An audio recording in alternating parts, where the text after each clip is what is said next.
Bonjour à tous. Un petit village du Doubs bouclé par les forces de police hier, après qu'un habitant d'une quarantaine d'années a ouvert le feu dans la matinée à la Chenalotte, commune d'un peu plus de 500 habitants, annonce le maire de la ville à la presse locale. À l'aide d'une carabine à plomb, il a visé des employés communaux en train de tailler une haie. L'homme se serait ensuite retranché chez lui en fin de matinée. Au moins 7 véhicules de gendarmerie ont investi le secteur. Il a finalement été interpellé en fin d'après-midi.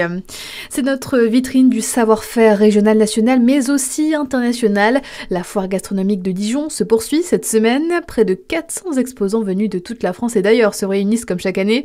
Et cette 95e édition continue de séduire les plus gourmands entre dégustations, démonstrations culinaires et découvertes artisanales. Notre journaliste Charlie Chevasson est allé à la rencontre de Pamela qui tient un stand au village italien nommé Casa Folina.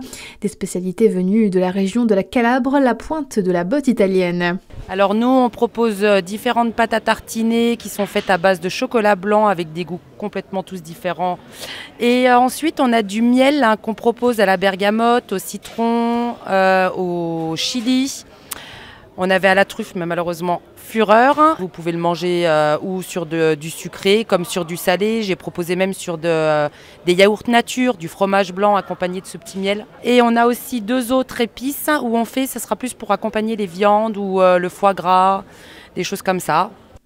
La foire gastronomique de Dijon qui se déroule jusqu'au 11 novembre, aujourd'hui encore, puis les 6 et 9 novembre de 10h à 20h, enfin les 7, 8 et 10 novembre de 10 à 22h en nocturne.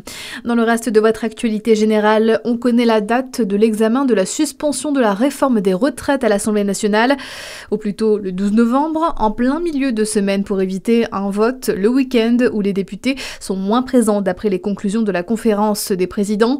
Hier, les députés ont commencé à plancher sur l'examen du budget de la sécurité sociale dont la suspension de la réforme des retraites est une mesure très attendue par le PS notamment. En France, une ouverture qui divise. La plateforme Chine lance aujourd'hui sa première boutique permanente. Installée au BHV à Paris, ces produits à très bas coût devraient attirer de nombreux clients, mais certains commerçants dénoncent une concurrence déloyale. Chine est aussi au cœur d'une polémique après la vente de poupées sexuelles enfantines sur sa plateforme. Et puis le foot et le bilan très lourd pour le Paris Saint-Germain après le choc face au Bayern Munich. Une première défaite pour cette saison en Ligue des Champions. Paris s'incline 2-1 lors de la 4e journée. Dans le Jura, l'association Jura Ski Event et la station des Rousses voudraient accueillir le Tour de ski en 2027. Elles sont dans l'attente de la décision de la Fédération internationale de ski qui n'a toujours pas donné de réponse définitive à la station des Rousses, porteuse du projet. Affaire à suivre. Et en attendant votre météo sur Fréquence Plus.